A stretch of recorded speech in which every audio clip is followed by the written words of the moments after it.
Black Bipolar Female, Episode 38, Early Morning Walk.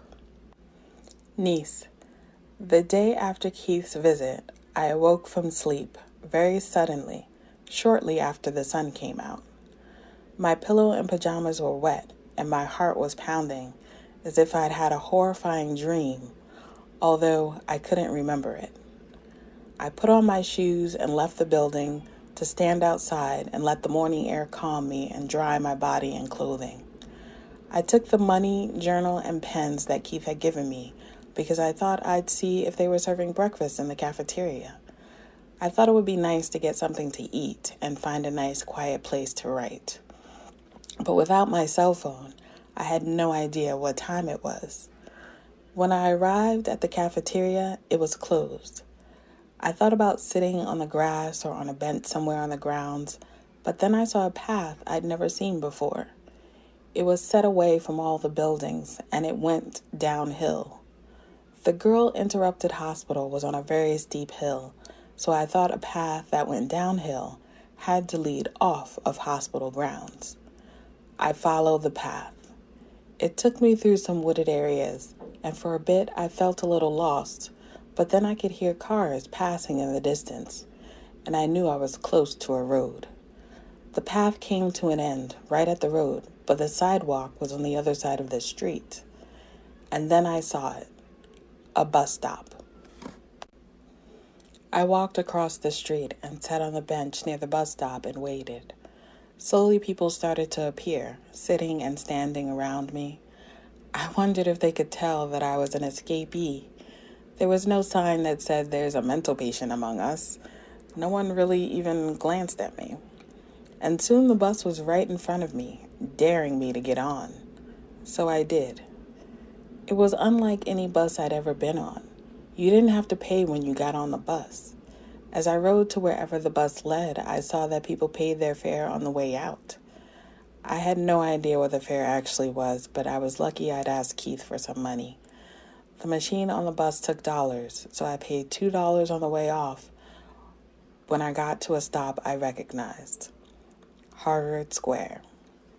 As soon as I saw the yard in the distance, I hopped off the bus and headed straight to my dorm, the Wiglet.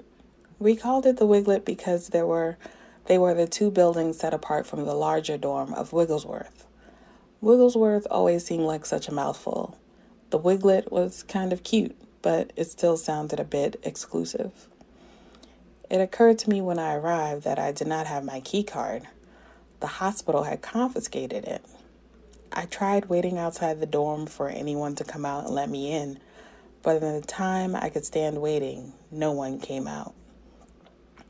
Becoming more and more desperate, I thought of what I always do when I'm having a tough time. I decided I should go and see a movie. I didn't think about what time it was. I just thought of how I'd like to see the end of Final Destination, and as luck would have it, it was still playing in the square. I stood outside of the movie theater and knocked on the door. At first, no one came, so I knocked again. A man came to the door with a broom and dustpan. He looked me up and down, and he let me in. I thought he must have believed I was a part of the cleaning crew, but I flew past him and headed for the theater where I knew Final Destination was playing. I took a seat not too far in the back, pulled out the journal and pens Keith had given me, and I began to write. I knew I had plenty of time to get some writing done before the movie started. One man entered the theater I was in and began to sweep up leftover popcorn and snacks on the floor. He examined me for a while before leaving the theater. I thought he would let me sit until the movie started. I had $6 left. That was enough for me to pay for my ticket to see the movie. I just had to wait until the box office opened. I got lost in my writing. I wrote about all I'd been through in the previous 3 months. The words seemed to gush out much faster than I could form the sentences. Every emotion I kept in, every word I could not speak aloud, flowed onto those pages, and when it seemed like I would run out of pages, I realized there was a man standing beside me. I knew who he was without actually looking at him. They'd called 911, and the ambulance was outside. It reminded me of when I first left for the Girl Interrupted Hospital from the infirmary. The paramedics were speaking to me, but I didn't have to listen to anything they said. I packed up my few belongings and followed them outside.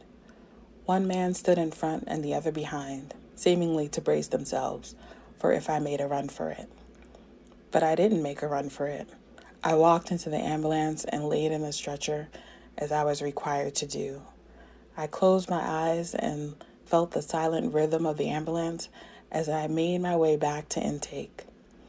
I could see from the nurse's face in intake at the Girl Interrupted Hospital that she was surprised to see me. It was 9 a.m. I'd left the grounds around 5 or 6 in the morning.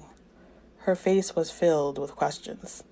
Hadn't I just been given privileges at a new unit after not being committed to the hospital? Why would I escape after that? To be fair to myself, it wasn't a planned escape. It was an escape of opportunity. I saw a path and I followed it. I really didn't know for sure that it would lead me off of hospital grounds, but I was glad that it did. I liked having my bearings. No one would ever tell me exactly where I was or how to get out of wherever I was. I was happy to have figured it out for myself. She didn't waste much time putting the paperwork together so I could sign myself in, and they seemed to have my old bed waiting for me on the short-term unit. By midday, they had packed up all of my belongings from the new unit and brought them over to the short-term unit in brown paper bags. The bags were sitting in front of the nurse's station waiting for me to pick them up. I was inspecting each one to ensure they had gotten all of my belongings, and then I smelled the most familiar fragrance. It was Mom's perfume. Suddenly, my belongings no longer held my interest. I turned around the corner from the nurse's station, and there she stood. She seemed to sense my presence without me having to say a word. She turned and looked at me, and all I could see was how much she loves me. I told you Mommy was coming to get you.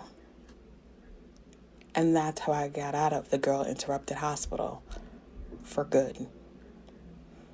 Until next time, this is your Aunt Sia saying, stay strong, stay healthy, and know that you are loved. We can learn together, we can grow forever.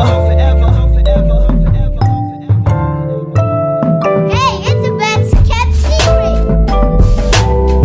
We can learn together, we can grow forever. I am not my hair, I am not my skin. I am a vessel of love and soul within. I am black bipolar female. I am black bipolar female. I am not my hair, I am not my skin. I am a vessel of love and soul within.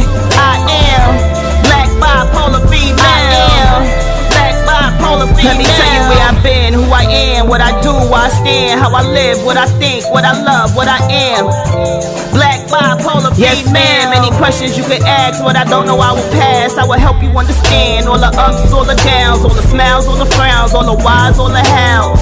Walk the journey with me, the road is full of wows. We can learn together, we can grow forever.